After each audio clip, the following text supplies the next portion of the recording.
A broke mechanic helped a struggling child take her first pain-free steps in a rainy parking lot.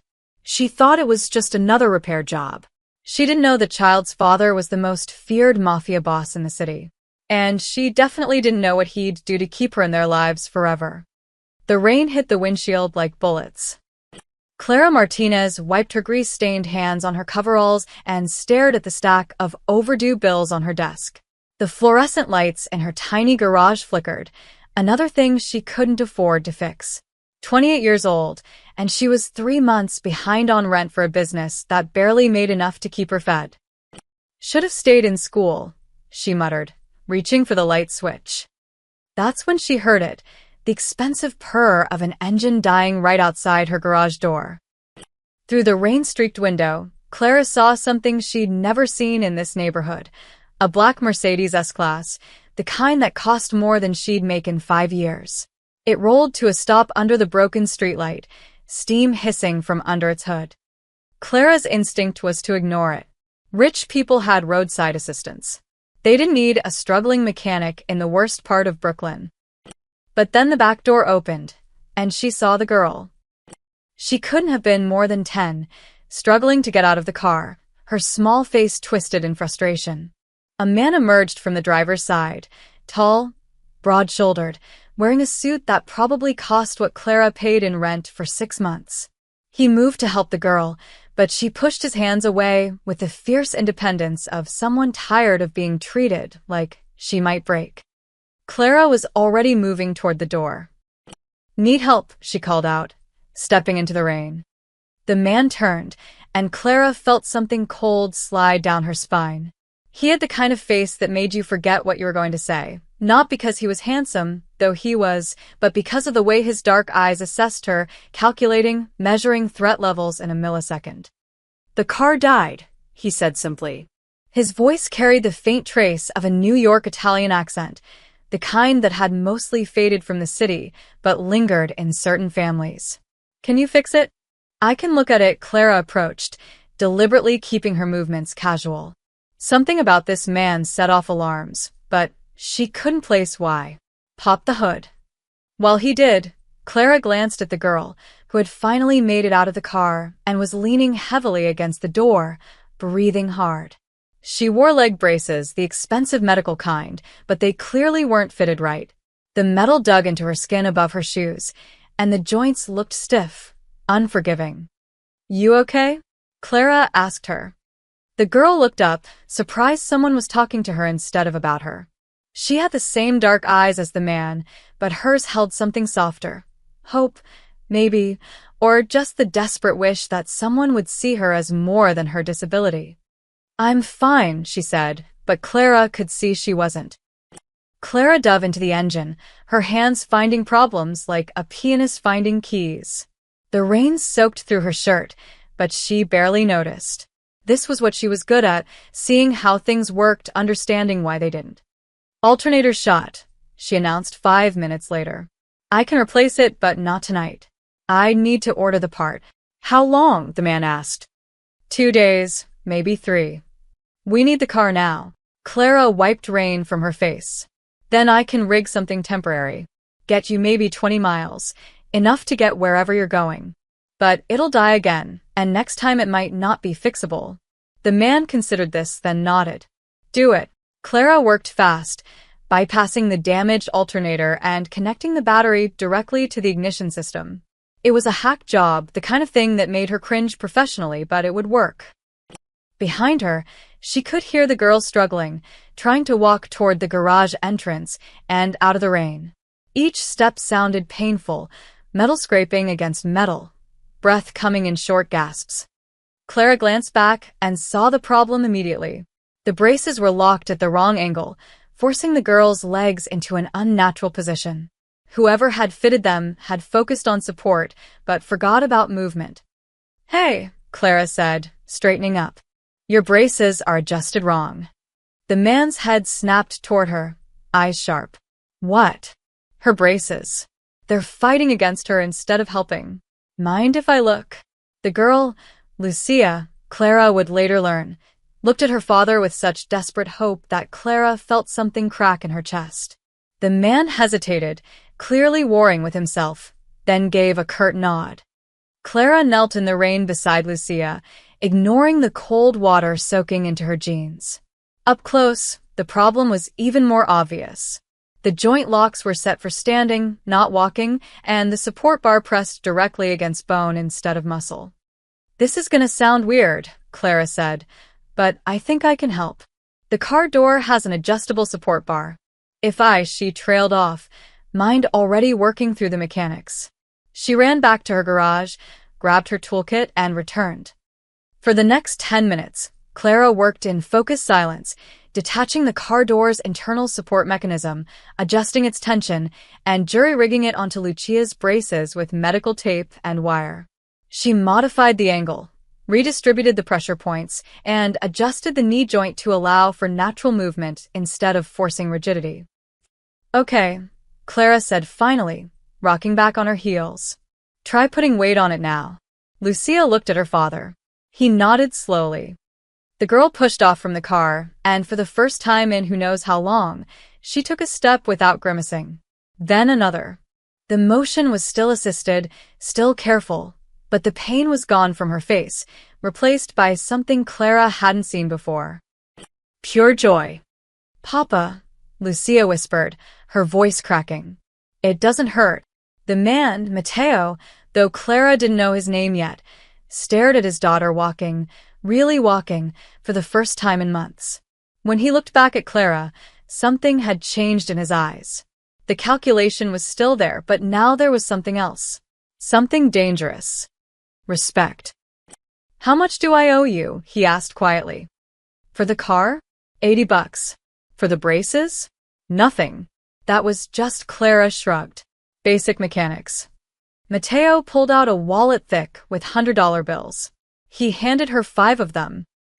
"The car service was $80, Clara protested. "The rest is for your discretion," Matteo said. His tone made it clear this wasn't a request. "You didn't see us." This conversation didn't happen. Clara's instincts screamed that she should ask questions, should demand to know what she'd just gotten involved in. But she looked at Lucia, still taking careful steps, still smiling like someone had just handed her the world, and she found herself nodding. "Never saw you," she agreed. They drove away into the rain, the Mercedes coughing but running. Clara stood in the downpour, $500 in her hand, and wondered what kind of mistake she'd just made. She wouldn't have to wonder for long. Matteo Ricci hadn't become one of New York's most feared men by trusting strangers. Yet here he was, driving through the rain-slicked streets of Brooklyn, his daughter chattering excitedly in the back seat, and all he could think about was the mechanic with grease under her fingernails who had just done what a team of orthopedic specialists at Mount Sinai couldn't. "Papa, did you see?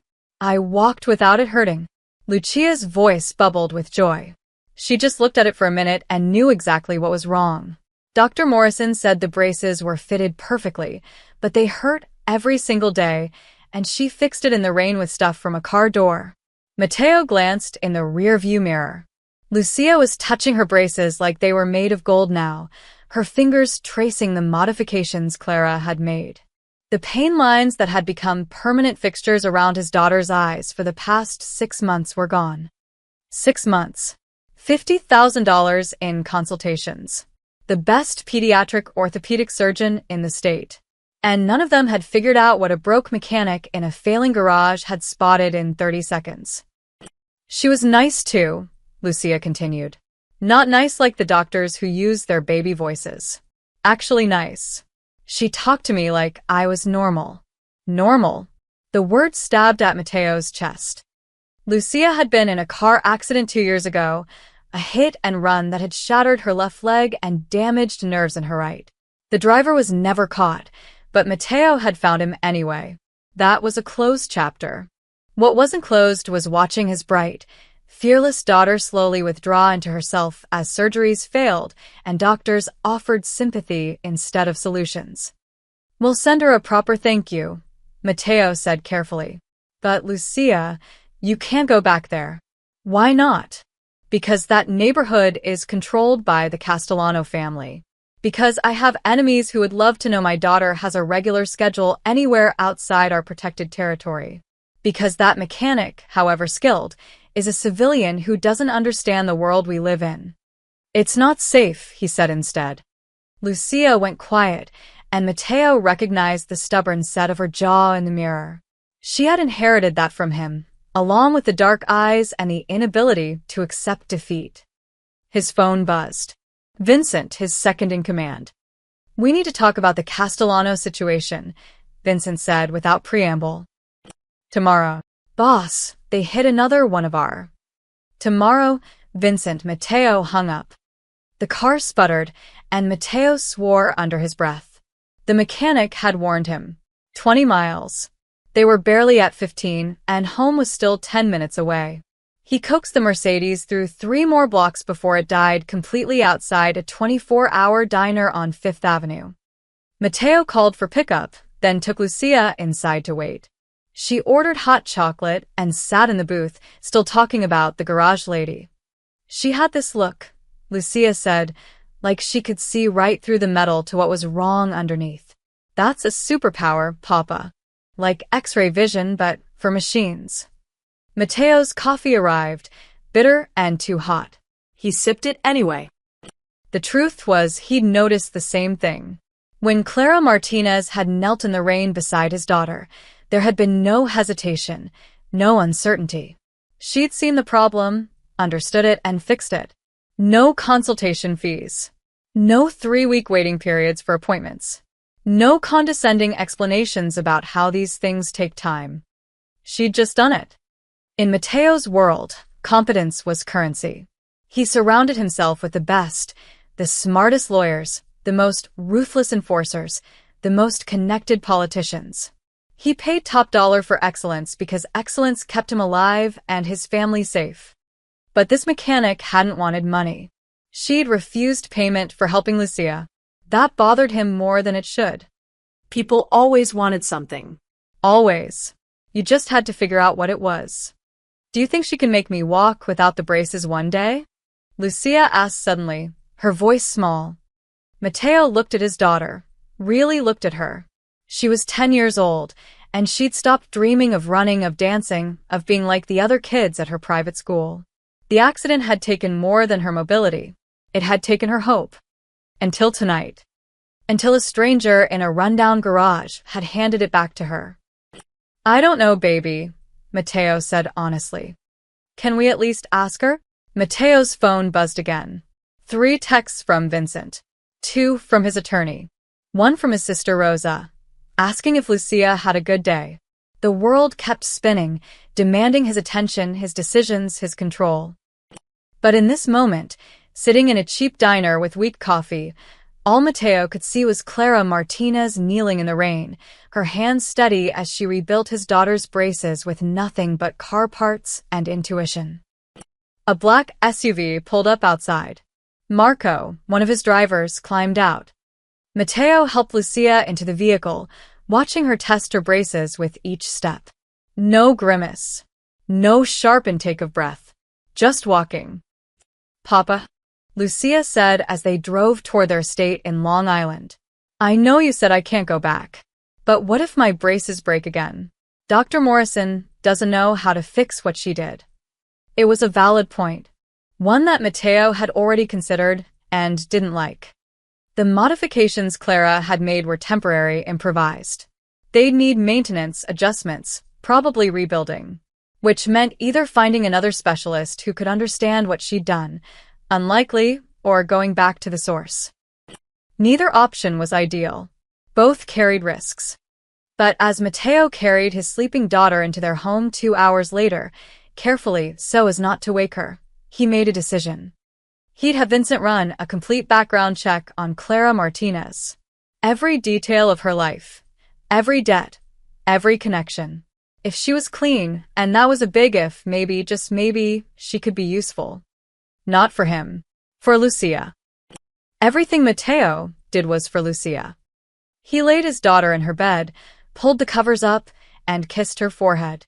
She stirred slightly, murmuring in her sleep. Garage lady fixed it, Papa. She fixed it. Mateo turned off the light and closed the door. Tomorrow he'd make calls. Tomorrow he'd investigate. Tomorrow he'd decide if the mechanic who'd done the impossible could be trusted. But tonight, for the first time in 2 years, his daughter had gone to sleep without crying from pain. That was worth investigating. That was worth almost anything. Clara was under a 2008 Honda Civic, fighting with a stubborn oil pan, when she heard the footsteps. Not the usual shuffle of her regular customers, Mrs. Chun with her minivan or Tony from the pizzeria with his delivery truck. These were different. Deliberate. Controlled. The kind of footsteps that made the hair on the back of her neck stand up. She rolled out from under the car, wrench in hand, and froze. The girl from the rainy night, Lucia, stood in the doorway of her garage, backlit by afternoon sun. Behind her loomed a man built like a refrigerator, wearing sunglasses indoors and a jacket that didn't quite hide the bulge under his left arm. Clara had grown up in this neighborhood.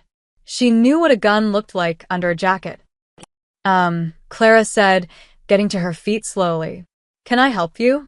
Lucia stepped forward, and Clara saw immediately that something was wrong.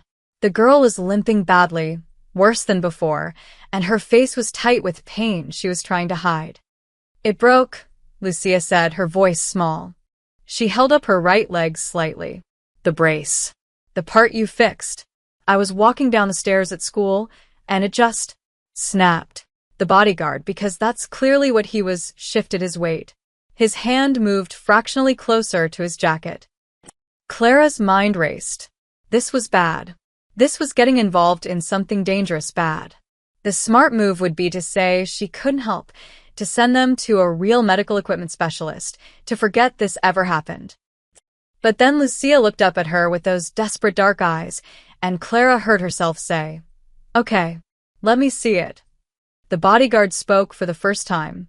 "Miss Ricci needs to be home in 90 minutes. Miss Ricci. So now Clara had a last name. She wished she didn't. "I'll be fast," Clara said, gesturing to her workbench. "Lucia, you can sit here." The bodyguard, his name tag said Marco, positioned himself by the door, watching the street, watching Clara. His hand never moved far from his jacket. Clara knelt beside Lucia and examined the brace. The support bar she'd modified had indeed snapped, but not from poor workmanship. The metal had stress fractures, which meant Lucia had been using it, really using it, walking more than she had in months, probably. Pushing herself. "You've been walking a lot," Clara observed. Lucia's face lit up despite the pain. "Every day. I walked to my classes instead of using the wheelchair. I walked around the whole garden at home. Papa couldn't believe it. He kept asking if it hurt, but it didn't. Not until this morning when it broke." Clara felt something warm spread through her chest. This kid had been trapped in pain and immobility, and a simple fix had given her freedom back. That meant something. "The problem is the metal I used," Clara explained, reaching for her tools. "It was from a car door, meant for occasional use, not constant stress. I need to rebuild this with something stronger." She surveyed her garage, her mind cataloging materials. Her eyes landed on a damaged titanium bike frame she'd been meaning to scrap. Titanium. Light, flexible, incredibly strong. "Give me 40 minutes, Clara said. She worked with focused intensity, cutting and shaping the titanium, creating a new support structure that would flex with Lucia's movement instead of fighting it. As she worked, Lucia talked. "Dr. Morrison was so confused when he saw what you did," Lucia said. "He kept asking where we'd gotten the modifications done. Papa wouldn't tell him. He just said we'd handled it privately." Clara's hands paused for a fraction of a second. Something about the way Lucia said Papa wouldn't tell him sent a warning signal through her brain. "Your dad seems protective," Clara said carefully. "He has to be," Lucia said, as if this was obvious. "Because of his work." "What does he do?" Marco shifted by the door. Clara felt his attention sharpen. "Imports and exports," Lucia said quickly, with the rehearsed quality of a line she'd been taught to say. "He's very busy. Important meetings all the time." "Right." imports and exports. With bodyguards and $500 tips and cars that cost more than Clara's entire business. Clara kept her mouth shut and kept working. She didn't just repair the brace. She improved it. Added a micro-adjustment system using bike gear components, allowing Lucia to fine-tune the tension herself. Reinforced the joints with aircraft-grade bolts. Lighten the overall weight by 30%. When she finished, Clara had created something that belonged in a medical journal, not a Brooklyn garage. "Try it," she said. Lucia stood slowly, testing her weight. Then she took a step. Another. Her eyes went wide. "It's better than before," she whispered. "It's so much better. I can barely feel it." She walked a circle around the garage, gaining confidence with each step. By the third lap, she was grinning so wide Clara thought her face might split. "How much?" Marco asked gruffly, pulling out a wallet. "Nothing," Clara said. "Just be careful with it this time. That titanium is strong, but it's not indestructible." Marco frowned, clearly uncomfortable with taking something for free. He pulled out $300 bills and set them on the workbench. "For your time," he said. It wasn't a suggestion. Lucia hugged Clara suddenly, fiercely. "Thank you," she whispered. "You don't know what this means." But Clara was starting to. She was starting to understand that she'd stumbled into something bigger than a broken car on a rainy night. Something involving a little girl who needed help and a family that operated by different rules than normal people. As Marco led Lucia back to the black SUV parked down the street, how had Clara not noticed that before? Lucia turned back and waved. "Can I come back?" she called. "If something breaks again?" Clara should have said no. Every instinct screamed to cut ties now, before whatever this was got deeper. "Sure," she heard herself say. "Yeah, you can come back." The SUV pulled away, and Clara stood in her garage, holding $300 she hadn't asked for, and wondered what kind of trouble she'd just invited into her life. Her phone buzzed. A text from an unknown number. "Thank you for helping my daughter. M.R." Clara stared at the message for a long time before deleting it. She didn't need proof of this connection. Didn't need a trail. But something told her it was already too late for that. The first Tuesday, Lucia showed up with Marco and asked if Clara could teach her about engines. Clara, who was replacing a transmission on a Ford Explorer, looked up in surprise. "Engines? Papa says I should learn practical skills," Lucia explained, though her eyes kept drifting to her braces. "And I like it here. It smells like possibility." That was such an odd, perfect thing to say that Clara found herself agreeing. The second Tuesday, Lucia brought a sketch. She'd drawn modifications she thought might make the braces even better, most of them impossible, some brilliant. Clara showed her how to use a socket wrench while secretly implementing the one idea that might actually work. By the third Tuesday, it wasn't even a question. Lucia would arrive at 4:30, do her homework on Clara's desk, then watch with laser focus as Clara worked on whatever project was in the bay. And always, Clara would spend the last 30 minutes adjusting, modifying, and improving Lucia's braces. "You're walking smoother," Clara observed one afternoon, watching Lucia cross the garage without holding onto anything. "Almost no compensating with your hip." "I walked up all the stairs at school yesterday," Lucia said proudly. "Didn't use the elevator once. My teacher cried." She was happy crying, but still. Clara smiled, adjusting a joint mechanism. She'd replaced the standard hinge with a custom ball bearing system scavenged from a luxury car's suspension. The movement was smoother now, more natural. "Tell me again why your dad pays for expensive doctors when you've got me fixing you with junkyard parts," Clara said, half joking. Lucia's face went serious. "Because doctors see what's broken. You see what's possible." The words hit Clara harder than they should have.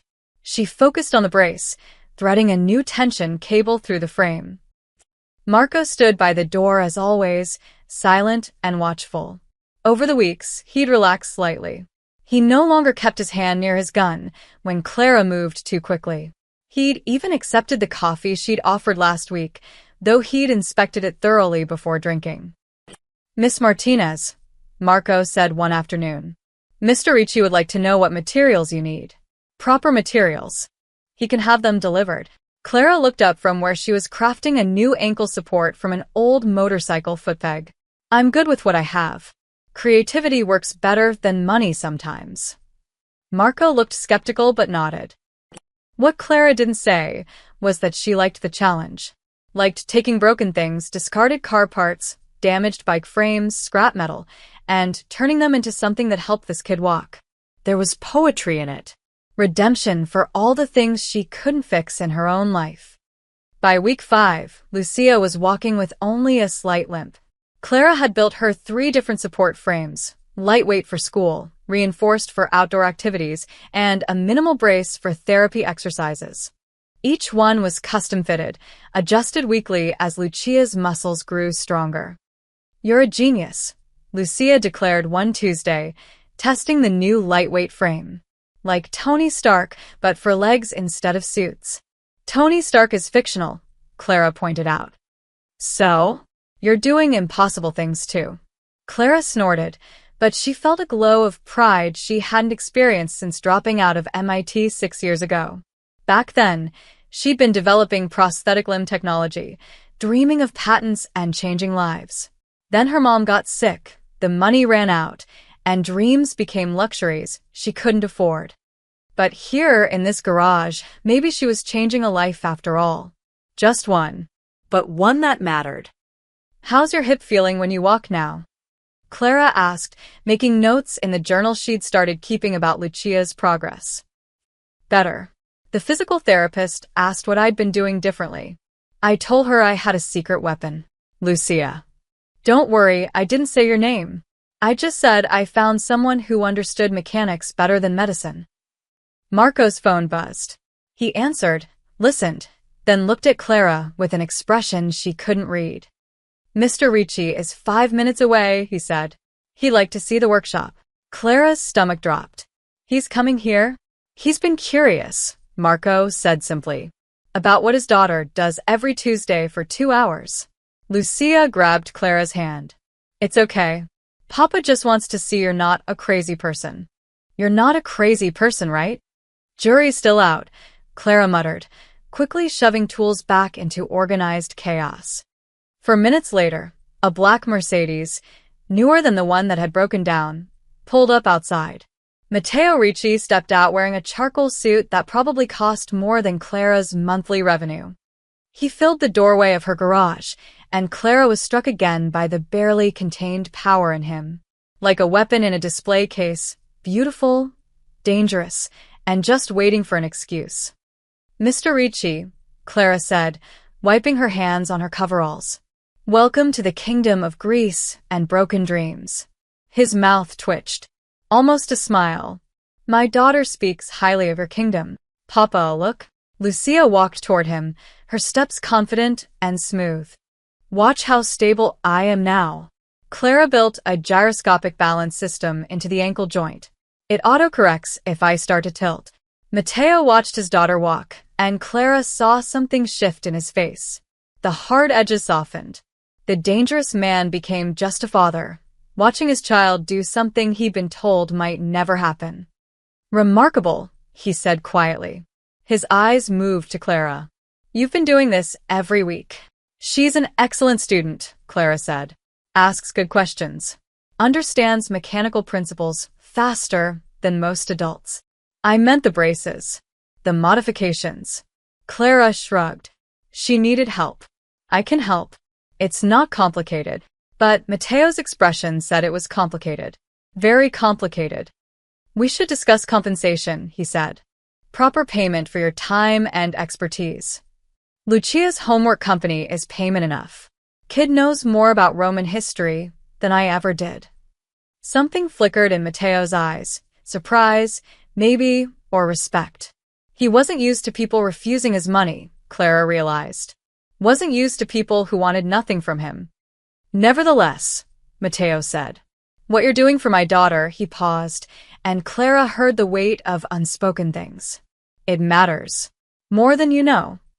He turned to leave, then stopped. Marco will continue to bring Lucia on Tuesdays. If that's acceptable. It's acceptable, Clara said. After they left, Clara stood in her garage, feeling like she'd just passed some kind of test she hadn't known she was taking. Her phone buzzed. Another unknown number. Thank you. M.R. This time, Clara didn't delete it. Mateo arrived on a Thursday, not a Tuesday. Clara was demonstrating leverage principles to Lucia using a car jack when she noticed him standing in the doorway. Not announcing himself. Just watching. She'd learned not to startle easily around Matteo Ricci. Men like him moved like predators, silent until they wanted to be heard. You're early, Clara said, not looking up from the jack. Or late. Depends on perspective. Neither, Matteo replied. I had business nearby. Thought I'd see what happens during these lessons. Lucia beamed. Papa. Clara's teaching me about mechanical advantage. Did you know a small force can lift something super heavy if you use the right lever point? It's basically magic, but with physics. Fascinating, Matteo said, and he actually sounded like he meant it. Clara gestured to a folding chair, the only clean seat in the garage. Pull up a throne. We're about to do walking drills. She expected him to decline, to check his expensive watch and remember some urgent meeting. Instead, Matteo sat, crossing one ankle over his knee, looking perfectly at ease in a garage that probably violated every health code in the city. Okay, Lucia, Clara said, standing. Remember what we worked on last week? Walking backward puts different stress on the joints. Let's see if the new ankle rotators are doing their job. Lucia positioned herself at one end of the garage, concentration written across her face. She took a breath, then began walking backward. Slow, careful, but steady. Clara walked beside her, not touching but close enough to catch if needed. Good. Feel that resistance? That's the rotor engaging. It's supposed to feel like that. Keep your weight centered. Perfect. Now, try turning while you back up. Lucia executed a clumsy, but successful pivot. Yes. Clara high-fived her. That's what I'm talking about. 3 months ago, you couldn't do that. 3 months ago, I couldn't do anything, Lucia said softly. Clara caught the shadow that crossed the girl's face, the memory of pain, of limitation, of a smaller world. She squeezed Lucia's shoulder. Well, you can do it now. That's what matters. Again. 5 more reps, then we adjust the tension cables. From his seat, Matteo watched the easy physical affection between them, the casual encouragement. In his world, touch was transactional, a handshake to seal a deal, a pat on the back that meant you'd pleased him, a hand on the shoulder that meant you were about to receive bad news. But Clara touched Lucia like it meant nothing and everything. A hand to steady her. A playful nudge when she made a joke. A high five for success. Natural. Unguarded. It was such a small thing. It shouldn't have mattered. But Matteo couldn't remember the last time someone had touched his daughter without a medical purpose or political calculation. After the drills, Clara had Lucia sit on the workbench while she examined the braces, making micro-adjustments with the precision of a jeweler. You're favoring your right side when you turn, Clara observed. Just slightly. Probably not even conscious of it. But I can add a counterbalance here. She pointed to the left brace's hip attachment. Redistribute the weight distribution by maybe 3 degrees. Will that fix it? Should help. We'll test it, and if it doesn't work, we try something else. That's engineering. Controlled failure until you find success. Lucia grinned. That's what Papa says about business too. Clara glanced at Matteo, one eyebrow raised. Your dad's secretly an engineer? Something like that, Matteo said dryly. Clara made the adjustment, then had Lucia walk figure eights around the garage bay. Better. More balanced. She made a note in her journal. Clara? Lucia asked. Can I ask you something? Shoot. Why do you help me? Like really? You don't charge Papa hardly anything. You spend hours every week on my braces. You could be making money on actual customers. Clara set down a wrench. It was a fair question. One she'd asked herself late at night when sleep wouldn't come. Honestly, Clara said. because I can. Because you walked into my garage with a problem I knew how to solve, and turning away from that felt wrong. And maybe she hesitated. Maybe because fixing things that everyone else says are broken is kind of my specialty. She meant it as a joke, but Mateo heard the truth underneath. This woman, with her failing business and overdue bills, saw herself in his daughter. Saw someone told they couldn't do something, told to accept limitation, and decided to fight back the only way she knew how. With grease-stained hands and stubborn determination. Plus, Clara added, lightening the mood, you're significantly better company than Mrs. Chen's minivan. That thing judges me. I can feel it. Lucia laughed, and the sound filled the garage like music. Mateo's phone buzzed. Vincent, no doubt with something requiring immediate attention. The underworld didn't pause for father-daughter moments. But for once, Mateo silenced it. He stayed for another hour, watching Clara guide Lucia through strength exercises, teach her about torque and tension, make her laugh while discussing compression ratios. Clara never performed for him, never changed her manner, because he was there. She was exactly who she was, direct, warm, completely present. In Mateo's life, everyone performed. Everyone had an angle. His advisors told him what he wanted to hear. His enemies told him lies. His associates told him carefully calculated truths designed to benefit themselves. But Clara Martinez just told it straight. Your left cable is wearing faster than the right, she said, showing Lucia the frayed metal. Means you're putting more weight on that side. We need to work on balance exercises. Boring, but necessary. Okay, Lucia agreed without complaint. And you need to stop doing whatever you're doing at school that's creating this wear pattern. What are you doing? Playing soccer in these things. Lucia looked guilty. Just kickball. At recess. I wanted to play with the other kids. Clara's face softened. Okay, but we need to build you a sports brace. Something reinforced. Give me a week. She was going to build a custom sports brace. For kickball. For a kid who just wanted to be normal.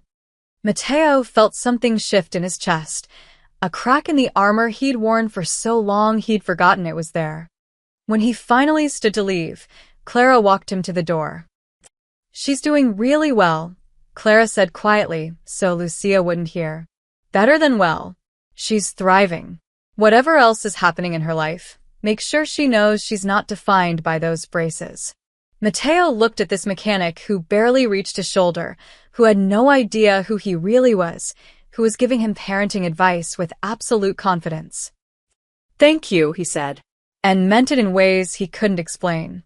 As he drove away, Mateo realized something unsettling. For the first time in 15 years, he'd met someone who didn't want anything from him. And somehow, that made her more dangerous than anyone he'd ever faced. Vincent Calabrese had been Mateo's second-in-command for 12 years. In that time, he'd learned to read his boss better than anyone, knew when silence meant approval, when it meant someone was about to die, and when it meant Mateo was working through a problem. Right now, sitting in Mateo's study at the Long Island estate, Vincent recognized a fourth type of silence. One he'd never encountered before.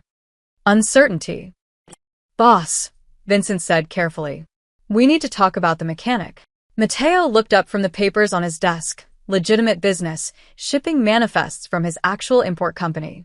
The legal side of his empire that paid taxes and employed accountants. What about her? Vincent exchanged glances with Tony Marcetti, Mateo's head of security, who stood by the window. They'd agreed Vincent would take point on this conversation. Mateo respected Vincent's judgment, usually. It's been 8 weeks, Vincent said. Lucia's been going to that garage every Tuesday, like clockwork.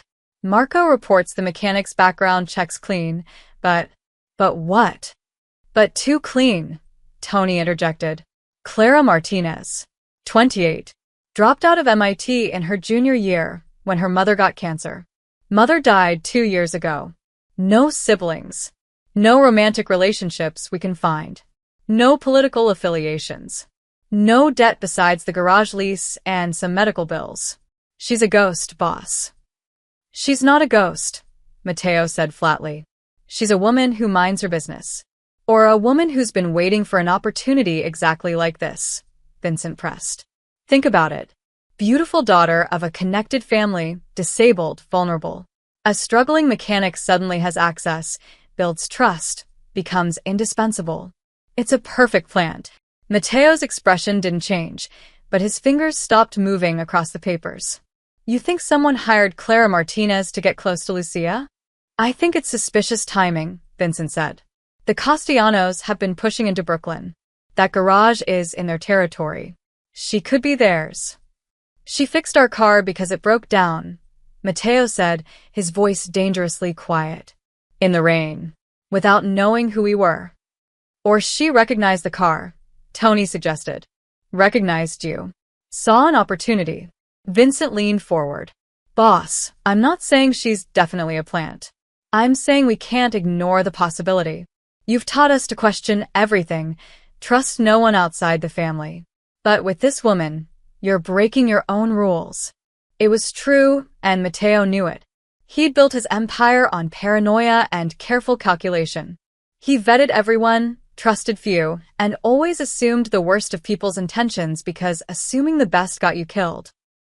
But he'd watched Clara with Lucia for 8 weeks. Watched her patience, her creativity, her genuine joy when Lucia succeeded.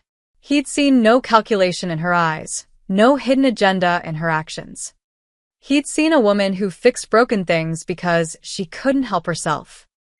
Run her finances again, Mateo said finally. Check for any deposits that don't match her income. Any new accounts, any unexplained purchases. If she's being paid by someone, find the money trail. Already did, Vincent said, sliding a folder across the desk. 3 times. She's exactly what she appears to be, broke. The money you've given her goes straight to rent and utilities. She bought better tools last week. That's it. Mateo opened the folder, scanning the financial records. Clara Martinez earned barely enough to survive. Her garage brought in maybe $3,000 a month on good months. She had $47 in her checking account right now. If she was a plant, whoever hired her was getting a hell of a discount. What does Marco say? Mateo asked. Vincent shifted uncomfortably. Marco thinks she's legitimate. Says she treats Lucia like a kid sister. No phones during visits, no photographs, no questions about you or the family business. She talks about engines and physics and shows Lucia YouTube videos about mechanical engineering. So Marco, who's with them every week, sees no threat. Marco's protective of the kid, Tony said. Might be clouding his judgment. Mateo closed the folder. Or maybe his judgment is the clearest because he's actually there. Boss. Enough, Mateo's voice cut like a blade. I understand your concerns. I share some of them. But Lucia has made more progress in 8 weeks with Clara than in 2 years with specialists. My daughter walks now. Really walks. She plays kickball with other kids. She smiles every Tuesday morning because she knows she's going to that garage. Vincent fell silent. They all knew what Lucia meant to Mateo. The girl was his world, his weakness, his only soft spot in an otherwise ruthless existence. I'm not blind to risk, Mateo continued. Marco stays with them. We monitor the garage. Any sign of surveillance, any contact with Castellano people, any indication she's not what she appears, we shut it down. Immediately. And if she is a plant? Tony asked. Mateo's eyes went cold. Then she picked the wrong family to infiltrate. The words hung in the air, a promise and a threat. Vincent nodded slowly. He pushed as far as he could. I'll keep eyes on her. Discreetly. You do that. After they left, Mateo sat alone in his study, staring at Clara's financial records. The numbers told a story of quiet desperation, someone barely holding on, working 80-hour weeks just to stay afloat. His phone buzzed. A text from Lucia. Clara says I can try walking without braces for short distances next month. She's building transition supports. Isn't that amazing? Matteo typed back, very amazing. Proud of you, baby. He set the phone down and poured himself 2 fingers of scotch. Vincent was right to be suspicious. In Matteo's world, trust got you killed. Everyone had an angle, everyone wanted something, and altruism was just manipulation with better marketing. But he'd watched Clara work, seen the focus in her eyes when she modified Lucia's braces, the way she celebrated every small victory like it was her own. He'd seen her refuse his money repeatedly, seen her spend hours helping his daughter for nothing but the satisfaction of solving a problem. Either Clara Martinez was the most dedicated undercover operative in history, maintaining cover to a degree that bordered on method acting, or she was exactly what she appeared to be. A good person in a hard situation, doing her best with what she had. Matteo finished his scotch. He'd been in this business long enough to know that good people were often the most dangerous. Not because they wanted to be, but because they made you want to believe in things you'd given up on. Things like trust. Like kindness without strings attached. Like maybe, just maybe, not everyone was trying to hurt you. That belief could get you killed faster than any bullet. But watching his daughter walk, seeing her smile, hearing her laugh, that was worth almost any risk. Almost. The Castellano family operated out of a restaurant in Bensonhurst, a legitimate Italian place with red checkered tablecloths and the best osso buco in Brooklyn. In the back room, where tourists never went, Dominic Castellano held court. He was 53, silver-haired, and smiled like someone who never faced consequences for anything in his life. Because he hadn't. Tell me again, Dominic said, swirling wine in his glass. About the garage. Polly Torino, one of Dominic's street captains, leaned forward. Every Tuesday. 4:30, like clockwork. The Ricci girl shows up with one bodyguard, big guy named Marco. They stay 2 hours. Girl leaves walking better than she arrived. And the mechanic, Clara Martinez. Nobody important. Broke, no family, no connections. Wrong place, wrong time. Got lucky fixing Ricci's car couple months back. Dominic smiled. Luck. Interesting word for it. Around the table, 5 of Dominic's most trusted men waited. They'd been at war with the Ricci organization for 18 months, a slow, grinding conflict over territory, shipping routes, and old grudges that went back generations. Matteo Ricci was winning. He always won, the careful bastard. Never exposed himself, never made mistakes, kept his family locked away in that Long Island fortress like some medieval lord. But now, apparently, he'd made a mistake. The girl's the key, Dominic said thoughtfully. Matteo's only child. His wife died 8 years ago. The daughter's all he has. We've tried getting to her before, another captain, Gino, pointed out. That private school is a fortress. The estate is impossible. The kid never goes anywhere without an army. Except Tuesday afternoons, Dominic said softly. To a garage in our territory. With 1 guard. The implications settled over the room like smoke. You want to grab the girl, Polly said. It wasn't a question. I want leverage, Dominic corrected. Matteo's been pushing into our operations for a year. Cost us $3 million last quarter alone. He thinks he's untouchable. Time to remind him, everyone has pressure points. Grabbing a kid, Gino looked uncomfortable. That's a line, boss. Brings heat we don't need. We're not going to hurt her, Dominic said, though his smile suggested otherwise. Just hold her for a few days.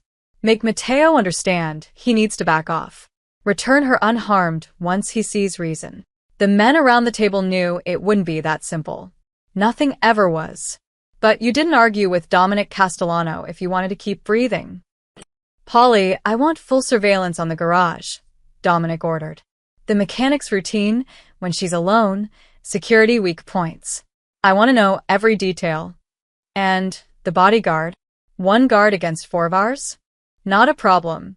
We move fast, we move smart, and we have the girl in a car before Ricci even knows what happened. When? Polly asked. Dominic sipped his wine. Soon. But not too soon. Let's watch a bit longer. Make sure there are no surprises. Clara noticed the car on Thursday. A dark blue Chevy Impala, parked across the street, same spot 3 days in a row. Different driver each time, but the same car. In a neighborhood where most people drove decade-old Hondas and Toyotas, a well-maintained newer car stood out. She told herself she was being paranoid. Told herself it was probably nothing. But she'd grown up in Brooklyn. She knew the difference between nothing and something pretending to be nothing. On Friday, she mentioned it to Marco when he brought Lucia for an extra session. The sports brace was ready for testing. Blue Impala, she said quietly while Lucia was in the bathroom. Across the street. Been there all week. Different guys. Marco's expression didn't change, but Clara saw his hand move toward his jacket. Which car? Gone now. But same spot every day. 2 to 6 p.m. You get a plate number? Wrote it down. Clara handed him a scrap of paper. Marco pocketed it without comment, but Clara noticed he positioned himself differently for the rest of the session, angled toward the door, checking the street every few minutes through the window. When Lucia tested the sports brace, reinforced joints, extra ankle support, impact-resistant plating disguised as normal athletic wear, she didn't seem to notice the tension. This is incredible. Lucia jogged slowly across the garage, her movements controlled but confident. I can actually run. Clara, I can run. Easy, Clara warned. Build up slowly. Don't push it too hard too fast. But Lucia was already planning. There's a 5K at school next month. For charity, do you think? Maybe, Clara said, not wanting to promise something that might not be safe. Let's see how the next few weeks go. After they left, Clara stood in her garage, tools in hand, and felt the weight of something shifting. The looks Marco had been giving the street. The text messages he'd sent while Lucia wasn't watching. The way his hand never left his jacket. Something was wrong. That night, Clara stayed late, working on an old Nissan's brake system. Around 9, she stepped outside to dump some used oil and saw it. The blue Impala, parked 2 blocks away, headlights off. Her stomach dropped.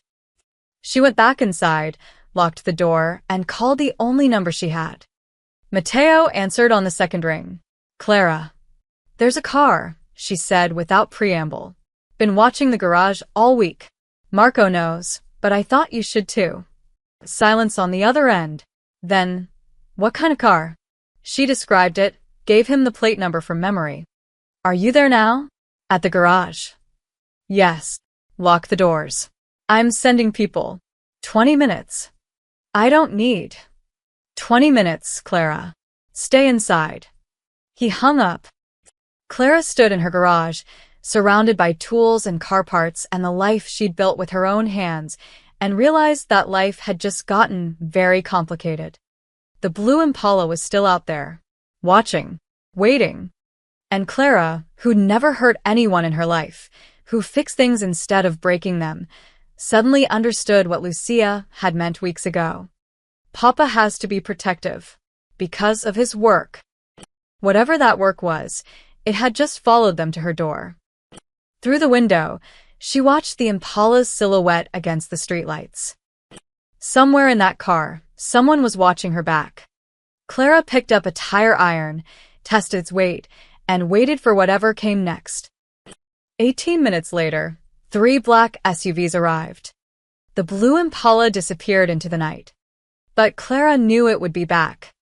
Predators always came back. The surveillance got worse. Over the next week, Clara spotted 4 different vehicles rotating watch on her garage. They weren't even trying to be subtle anymore. A white van, a gray sedan, a black pickup, all parking within view. Engines running, men inside staring at her door. Matteo's response was immediate and overwhelming. Marco no longer came alone. Now Lucia arrived with 3 guards, 2 SUVs, and enough firepower to start a small war. They swept the garage before Lucia entered, positioned themselves at every entrance, and watched the street with the intensity of soldiers in a war zone. Because that's what this was, Clara realized. A war. and somehow, her garage had become a battlefield. On Tuesday morning, she found bullet holes in her dumpster. Not fresh, maybe a few days old, but unmistakably bullet holes. 7 of them, clustered in a pattern that suggested someone had been practicing or sending a message. Clara stared at those holes for 20 minutes, her hands shaking. She'd grown up in Brooklyn, sure.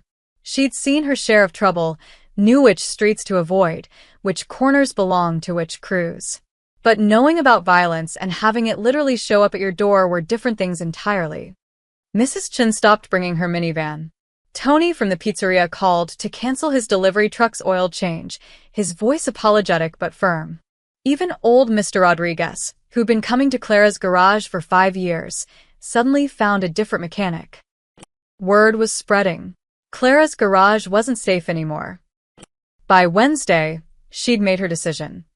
When Lucia arrived on Thursday, an extra session because of a brace adjustment, Clara had her speech prepared. She'd practiced it in the mirror that morning, keeping her voice steady, her reasoning sound. "We need to talk," Clara said after Marco had done his security sweep. Lucia, who'd been chattering about her performance in gym class, went quiet. "That sounds serious." "It is." Clara set down her wrench. "Lucia, I think maybe we should stop these sessions. Just for a while. Until things calm down." The light died in Lucia's eyes so quickly it was like watching a candle get snuffed out. "What things?" Lucia asked, though her voice said she already knew. "The cars. The men watching." The Clara gestured helplessly. "All of it. This isn't safe anymore. Not for you, not for me." "But I'm always safe," Lucia protested. "Marco's here. Papa's guards are outside. Nothing's going to happen." "Something already happened. There are bullet holes in my dumpster, Lucia. My customers are leaving because they're scared to come here. This isn't." "I can't." Clara stopped, swallowing hard. She wasn't going to cry. She was making a rational decision based on self-preservation. This was smart. This was survival. "I'll find you another specialist," Clara continued. "Someone legitimate, with an actual medical practice and credentials, and—" "I don't want another specialist." Lucia's voice cracked. "I want you." "Lucia. Do you know what my life was like before I met you?" Tears were streaming down Lucia's face now, and Clara felt her resolve crumbling. "I couldn't walk without pain. I couldn't keep up with other kids. I sat in the wheelchair at school because it hurt too much to try. Teachers looked at me like I was broken.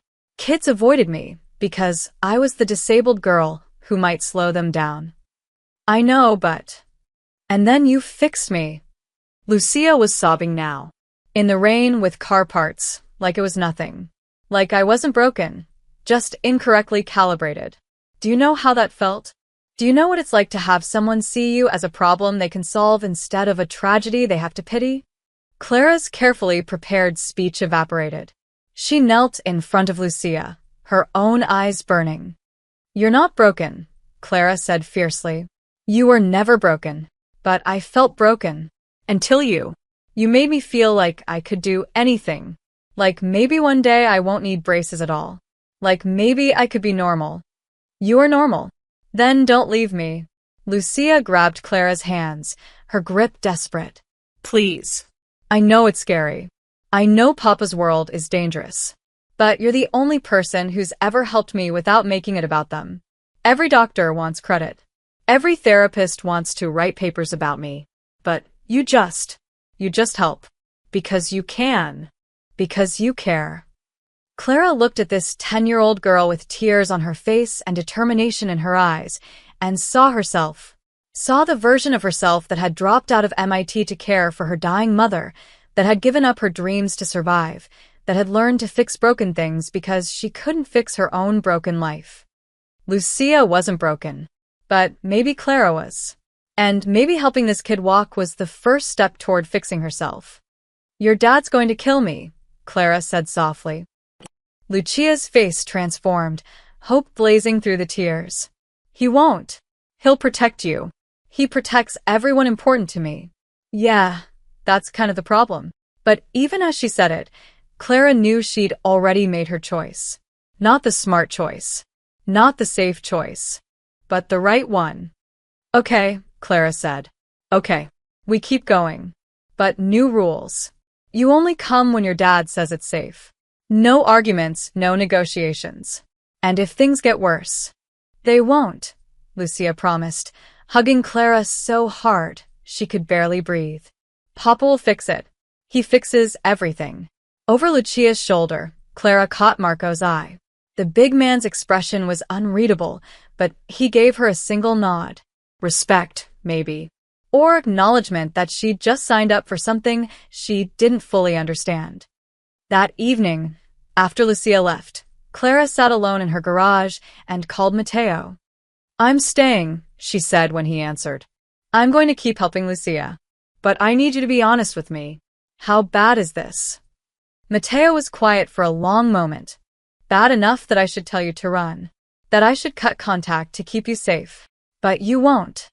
But I won't, he agreed. Because my daughter needs you. And what Lucia needs, she gets. Even if it puts me in danger? I'll keep you safe, Clara. That's a promise. How? With guards? With guns? That's not keeping me safe, Matteo. That's making me a target. You became a target the moment you helped my daughter. That's not how I wanted things to go. But it's the reality. Now I deal with reality. Clara pressed her palm against her forehead. This is insane. Yes, Matteo agreed. Welcome to my world. I'm sorry you're in it. He hung up before she could respond. Clara locked her garage, walked to her apartment 3 blocks away, and lay awake all night, listening to every car that passed, every footstep on the street below. She'd made her choice. Now, she just had to survive it. It happened on a Tuesday evening just after 6. Clara was making final adjustments to Lucia's left brace, a new ankle mechanism that would give her better lateral stability, when she heard the first engine cut out. Then another. And another. 3 vehicles, all stopping simultaneously within a block of the garage. Marco's head snapped up. His hand went to his jacket. Stay here, he ordered, moving toward the door. Clara's stomach twisted. Marco. The garage's bay window exploded inward. Glass rained across the concrete floor. Clara grabbed Lucia and dove behind her workbench as gunfire erupted. Marco returned fire, backing toward them, his face a mask of controlled fury. Back door, he shouted. Get her out. But before Clara could move, the rear entrance crashed open. 3 men in dark clothes stormed in, guns raised. They weren't there to kill. Clara realized that immediately. They were there to take. The girl, one of them shouted. Just grab the girl. Time split into crystallized moments. Marco took down the first man through the rear door with 2 shots. The front door exploded inward. More men. Too many men. Marco pivoted, firing, but there were too many angles, too many targets. He went down with a grunt, blood blooming on his shoulder. And then it was just Clara and Lucia, surrounded by 4 armed men in a garage full of tools that suddenly looked like toys. Don't hurt her.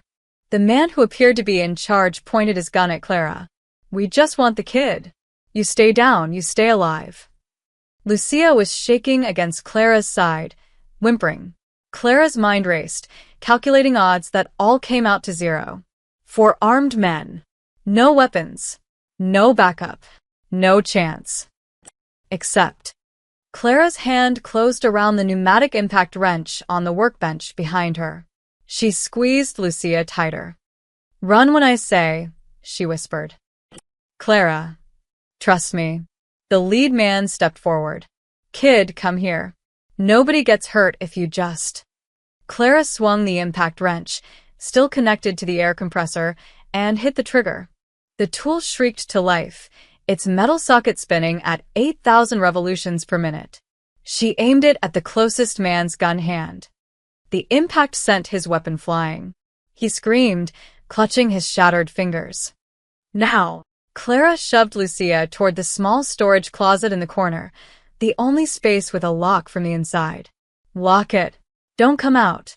Lucia stumbled away as Clara grabbed a bottle of brake fluid from the shelf and threw it at the second man.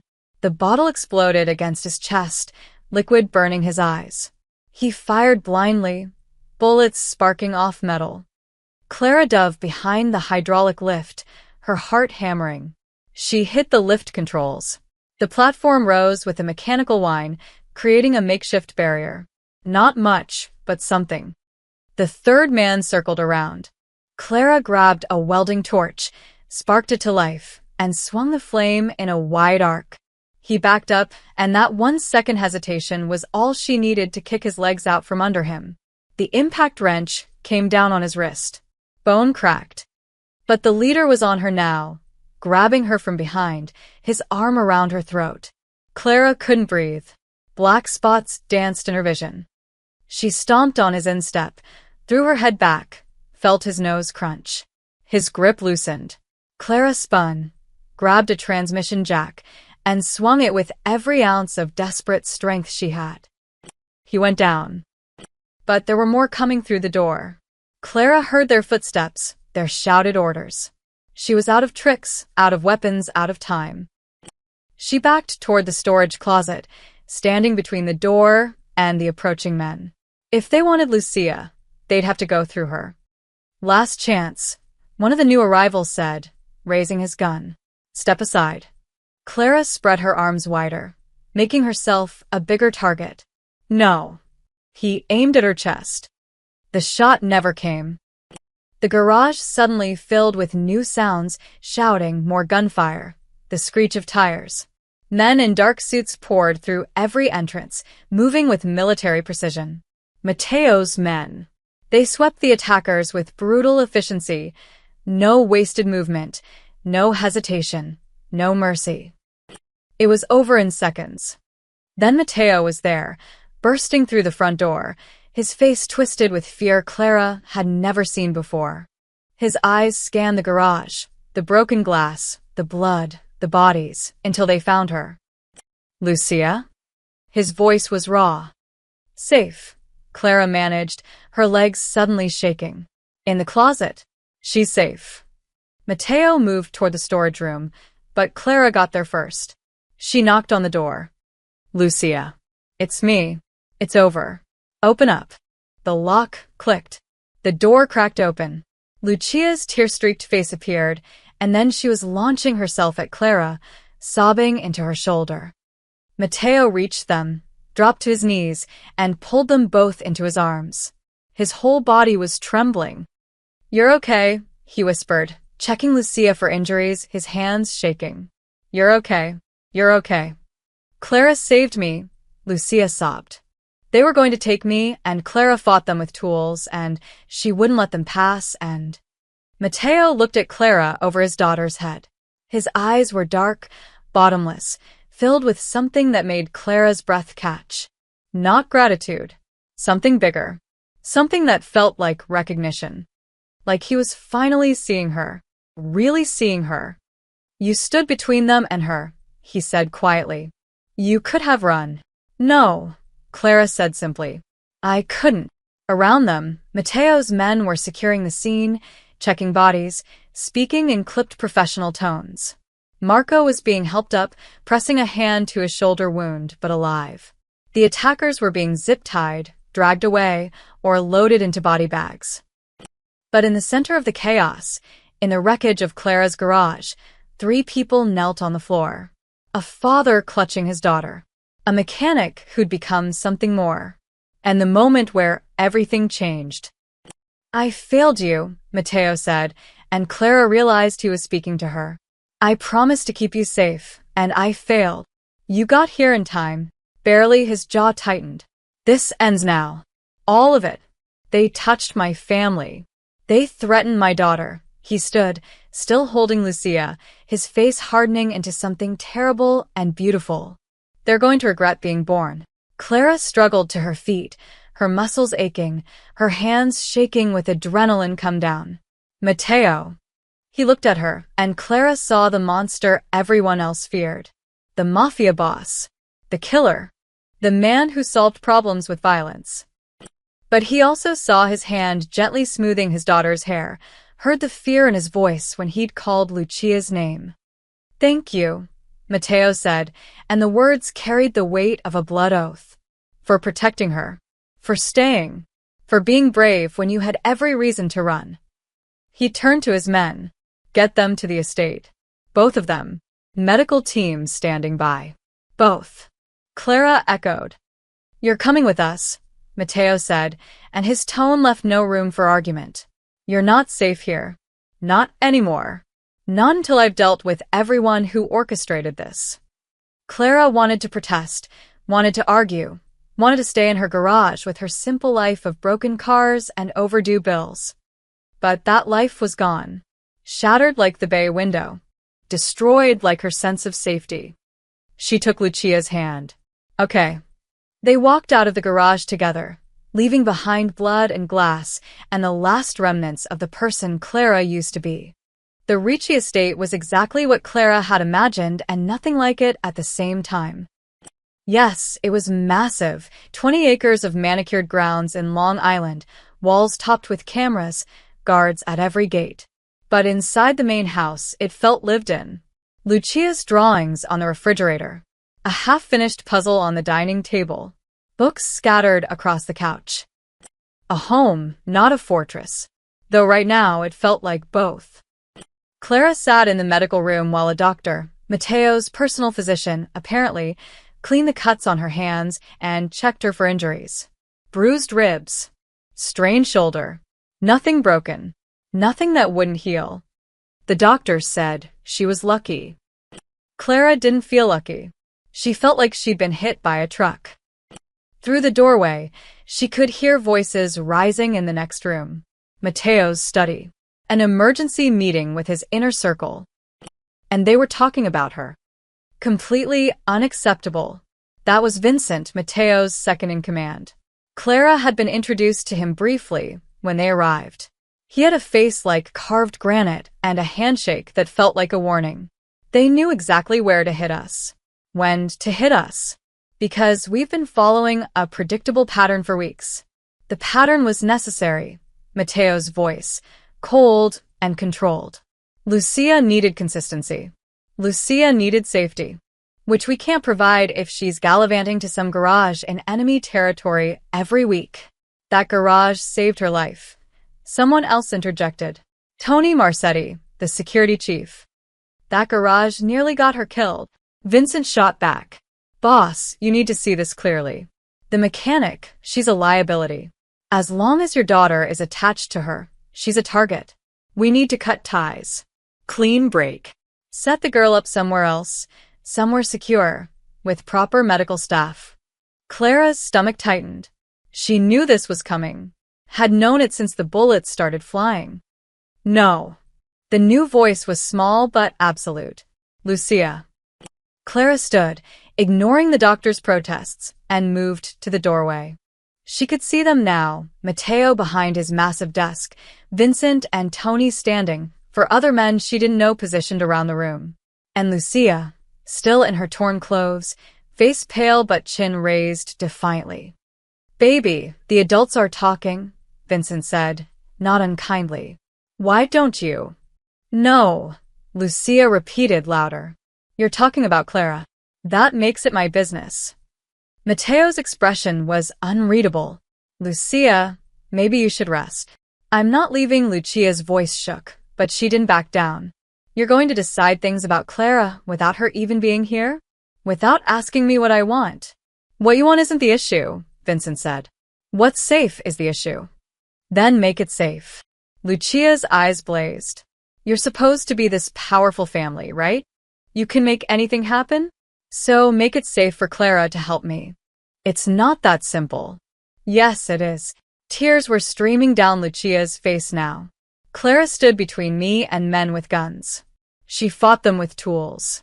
She could have run, could have hidden, but she stayed. Because she cares about me. And now you want to throw her away like she's nothing?" "No one's throwing anyone away," Matteo said quietly. "We're trying to protect you. Then protect her too." Lucia turned to her father, her voice breaking. "Please, Papa. I know it's complicated. I know it's dangerous. But Clara makes me feel like I can do anything. Like my disability isn't the most important thing about me. Do you know how rare that is? The room fell silent. Clara watched Mateo's face, saw the war happening behind his eyes. The father who'd give his daughter anything warring with the boss who'd built an empire on cold calculation. If we continue this arrangement, Mateo said slowly, it will require significant changes. More security. Different protocols. Relocating Clara somewhere more defensible. You can't relocate her, Lucia protested. Her garage is her life. Her garage is a crime scene, Vincent interjected. And a known target. She can't go back there. Clara stepped fully into the doorway. I'm standing right here. Maybe include me in decisions about my life? Every head turned. Mateo's eyes found hers, and something passed between them. Acknowledgement. Respect. Understanding. You're right, Mateo said. Clara, please. Join us. She walked into the room, hyper-aware of the dangerous men watching her every move. She'd fought off kidnappers 2 hours ago with an impact wrench. She could handle a business meeting.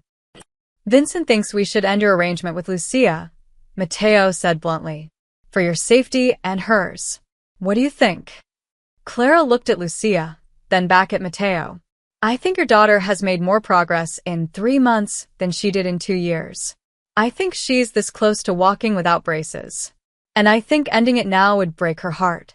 It might save her life, Vincent argued.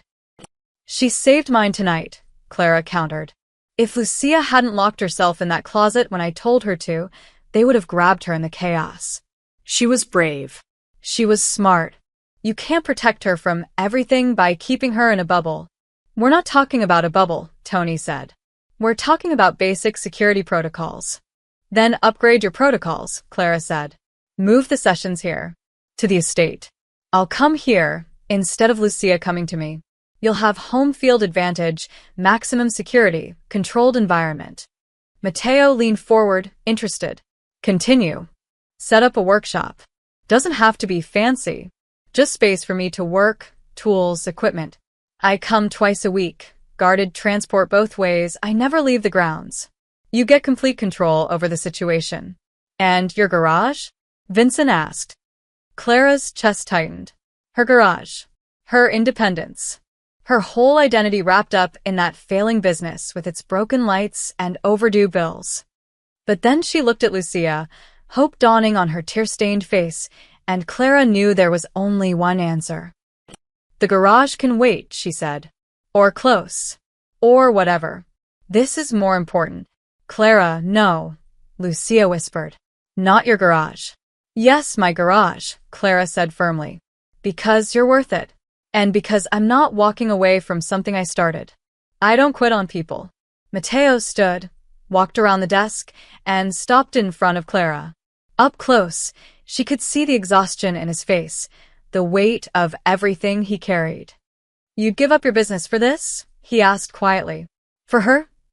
In a heartbeat, something shifted in his eyes. The last wall crumbling. Then we do this properly. Vincent set up the workshop. Spare building near the garage, convert it. Whatever Clara needs, she gets. Tony, security detail for Clara, rotating shifts, drivers, full protection protocol.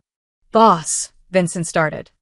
She bled for my daughter tonight, Mateo said, his voice cutting like steel. She stood her ground when trained men with guns told her to move. She's earned our protection. She's earned everything we can give her. He turned back to Clara. You'll stay here tonight. Tomorrow we'll arrange transport to get your things. You'll have an apartment in the city, security included. The workshop will be ready by end of week. I didn't agree to an apartment.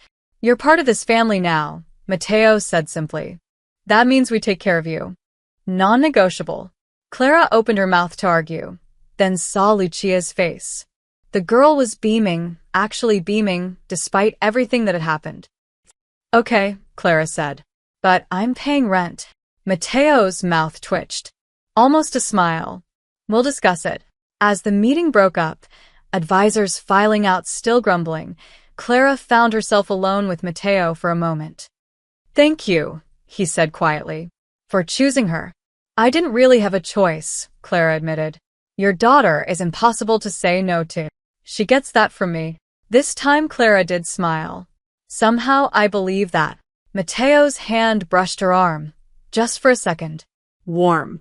Steady. Real. The people who did this, he said. They won't get a second chance. I promise you that.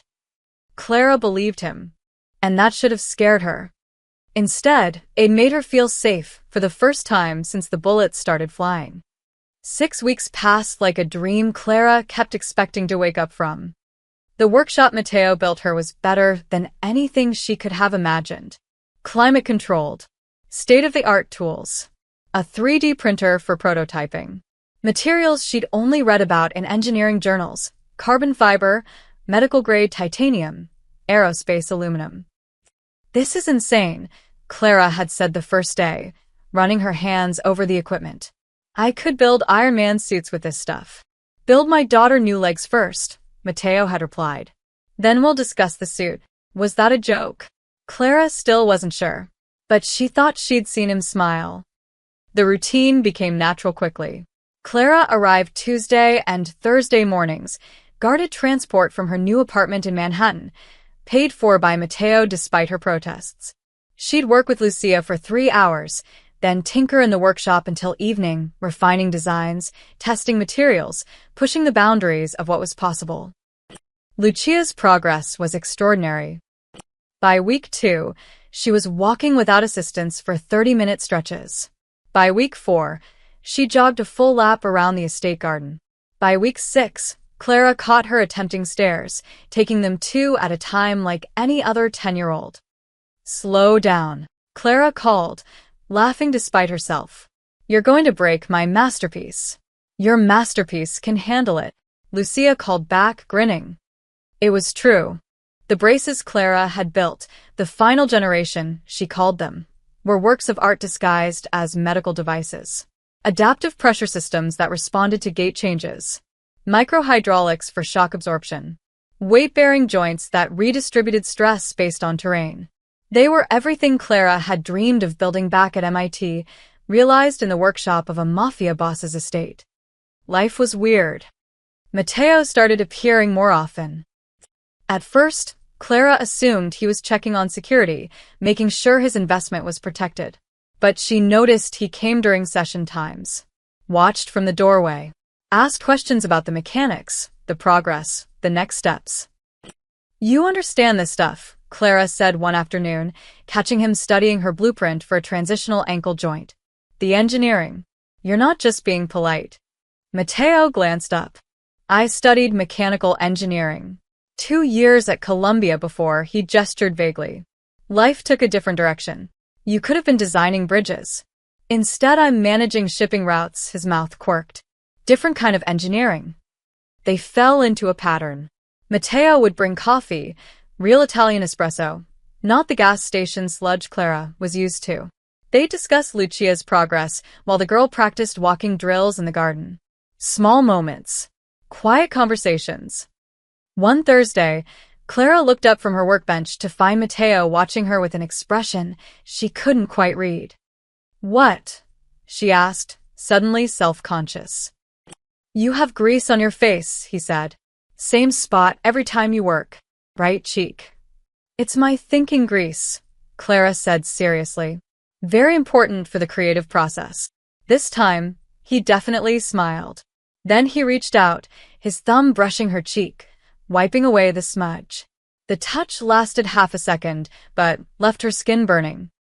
There, he said quietly. Now you look less like a mechanic and more like a miracle worker. Clara's breath caught. They were standing too close, she realized. Close enough to see the gold flecks in his dark eyes. Close enough to smell his cologne, something expensive and understated. Papa. Lucia's voice shattered the moment. Clara, come watch. I can do a pivot turn without compensating. They stepped apart, the spell broken. But something had shifted. Clara felt it humming in the air between them. The work continued. Clara built the final support frame, the one that would transition Lucia from dependent mobility to genuine independence. It was her masterpiece. lightweight carbon fiber structure, smart response joints, built-in sensors that tracked stress points and adjusted support in real time. "This is it," Clara told Lucia during the fitting. "This is the one that gets you to the finish line." "What finish line?" "Whatever finish line you want," Clara said, adjusting the hip attachment. "Running, dancing, climbing trees, being a normal kid who happens to have cool bionic legs." Lucia hugged her suddenly, fiercely. "Thank you. For everything. For seeing me." Clara hugged her back, blinking hard against sudden tears. "Always, kid. Always." Matteo had been watching from the doorway. When Lucia ran off to test the new frame, he approached Clara. "She loves you," he said simply. "I love her too," Clara admitted. "Didn't mean to. Tried not to, honestly. But that kid makes it impossible." "I know the feeling." They stood in comfortable silence, watching Lucia through the window as she walked, ran, pivoted, moved with a freedom she'd never had before. "My birthday is next week," Matteo said abruptly. Saturday. "There's a celebration. Family, associates, the usual performance. I'd like you to come." Clara turned to him, surprised. "Me? Why? "Because you're part of this now. Part of Lucia's life. Part of," he hesitated. "It would mean something. To both of us. If you were there." Clara knew she should make an excuse. Should maintain professional distance. Should remember that this man lived in a world of violence and danger that she wanted no part of. But when she looked at him, she didn't see the Mafia boss everyone feared. She saw the father who'd tear apart the world for his daughter. The man who brought her coffee and asked about her designs. The person who'd given her the resources to build something that mattered. "Okay," she said. "I'll come." Matteo's face softened. "Good. That's Good." He left before she could say anything else, but Clara stood in the workshop for a long time after, her heart doing complicated things she didn't want to analyze. That evening, Lucia cornered her before she left. "Papa likes you," Lucia announced with the brutal honesty of children. Likes you. "He's grateful I'm helping you." "No, it's different. He smiles when you're around. Real smiles, not the fake ones he uses for business people. And he watches you when you're not looking. And last week he asked Rosa if his gray suit was too formal or not formal enough." Clara's cheeks heated. "You're imagining things." "I'm 10, not blind," Lucia said sagely. "And I think it's good. Papa's been alone since Mama died. He deserves someone who makes him happy." "Lucia. I'm just saying, if you decided you liked him back, I'd be okay with it. More than okay. I'd be thrilled." She skipped away before Clara could formulate a response, leaving Clara standing in the workshop, surrounded by tools and machinery, and the growing realization that somewhere between the bullets and the braces, between the fear and the trust, she developed feelings for Matteo Ricci. Feelings that terrified her more than any gun-wielding kidnapper ever could. Because those men could only hurt her body. This could break her heart. The ballroom was magnificent. Chandeliers dripping crystal, live orchestra, 200 guests in designer clothes who probably spent more on their watches than Clara had made in her entire life. She felt wildly out of place in the black dress Lucia had insisted she buy. "You can't wear coveralls to Papa's birthday," Lucia had said, scandalized. So here Clara stood, in heels that hurt and a dress that cost more than her monthly rent used to, watching New York's elite mingle with people who were definitely not on any legitimate guest lists. "You look terrified," a voice said beside her. Clara turned to find Matteo, devastating in a perfectly tailored black suit. Her mouth went dry. I'm fine, Shalit. Just wondering how many people here could have me killed with a phone call. Only about half, Matteo said, and she couldn't tell if he was joking. The other half would need 2 phone calls. Very reassuring. His eyes traveled over her, slow and appreciative. "You look beautiful." Before Clara could respond, Lucia appeared, practically vibrating with excitement. She wore a red dress and her final generation braces, the ones Clara had spent 6 weeks perfecting. "It's time," Lucia whispered. "Are you ready?" "Ready for what?" Lucia just grinned and headed toward the orchestra. She whispered something to the conductor, who nodded and raised his baton. The music stopped. Conversations died. Mateo tensed beside Clara. "What is she doing?" "I have no idea," Clara said, but her heart was already racing. Lucia stood in the center of the ballroom, every eye on her. Then, with deliberate care, she reached down and unclipped her braces. Both of them. Clara's breath stopped. They'd practiced walking without support, yes, but only for short distances. Only in the privacy of the workshop. "Lucia," Mateo said urgently, starting forward. But Lucia was already moving. She took one step, then another, walking across the ballroom floor completely unaided, her head high, her movements careful but confident. The braces dangled from her hand like shed armor. The room erupted in gasps, then stunned silence. Lucia walked the full length of the ballroom, maybe 40 feet, and stopped directly in front of her father. She was breathing hard, her legs shaking slightly, but she was standing. On her own, unassisted. "Happy birthday, Papa," she said, her voice clear in the silence. "Look what I can do." Mateo made a sound Clara had never heard from him, something between a laugh and a sob. He dropped his knees and pulled Lucia into his arms, his shoulders shaking. The room exploded in applause.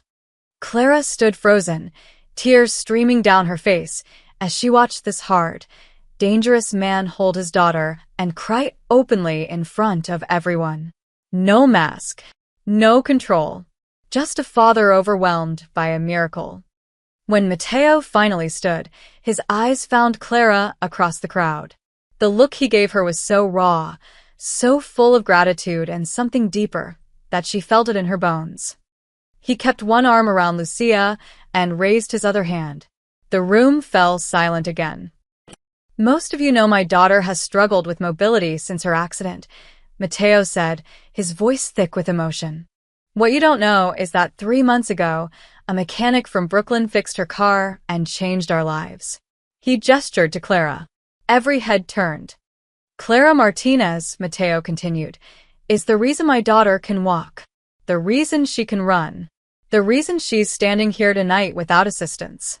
She saw a problem no specialist could solve and fixed it with genius and spare parts." Clara wanted to disappear, wanted to sink through the floor. "As of tonight," Mateo said, his voice taking on the tone of someone making a decree, "Clara is officially Lucia's rehabilitation engineer and is under my family's protection. Anyone who touches her answers to me." The message was clear. Clara wasn't just Lucia's helper anymore. She was under the protection of one of New York's most powerful families. Untouchable. The applause was deafening. Hours later, after dinner and cake and endless congratulations from people Clara would never remember, she found herself on the estate's rooftop terrace. The city sprawled below, a river of lights against the darkness. "Hiding." Mateo's voice came from behind her. "Recovering," Clara corrected. That was intense. He joined her at the railing, close enough that their shoulders almost touched. "You gave my daughter her life back. I wanted everyone to know. I just built some braces." "You built hope," Mateo said quietly. "You built freedom. You built a future she thought she'd lost." They stood in silence, watching the city breathe. "Thank you," Mateo said finally, "for staying, for fighting, for caring about her when you had every reason to walk away." "I couldn't walk away," Clara admitted, "from either of you." Mateo turned to face her. In the moonlight, he looked younger, less burdened. "Clara." "Don't," she said softly. "Don't say something we can't take back. Not yet. Let's just let this be what it is." "And what is it?" Clara smiled. "Something real. Something good. Something worth protecting." Mateo's hand found hers on the railing. Their fingers intertwined naturally, like they'd done it 1,000 times before. "I can work with that," he said. Below them, Through the terrace doors, they could see Lucia showing off her walking to anyone who'd watch, her face radiant with joy. Clara thought about the rainy night 3 months ago when a car had broken down outside her failing garage. How she'd almost ignored it, almost let them pass by. Instead, she'd fixed a car and changed 3 lives forever. Hers, Lucia's, Matteo's. A mechanic with grease-stained hands had walked into a Mafia boss's world and cracked it open, letting in light he'd forgotten existed. And standing here, watching the city, holding the hand of a man who terrified and fascinated her in equal measure, Clara realized something important. She'd spent years fixing broken things, cars, engines, machines. But somewhere along the way, she'd been broken too. Broken by loss and failure and dreams deferred. And maybe, just maybe, in helping Lucia walk, she'd learned to stand again herself. "What are you thinking?" Matteo asked. Clara squeezed his hand. "That I should send a thank you note to whoever made your car break down that night." Matteo's laugh was warm and genuine. "I'll let them know." They stayed there until the stars faded, 2 people who'd found something unexpected in the chaos. Something neither of them was ready to name. But something that felt an awful lot like the beginning of everything.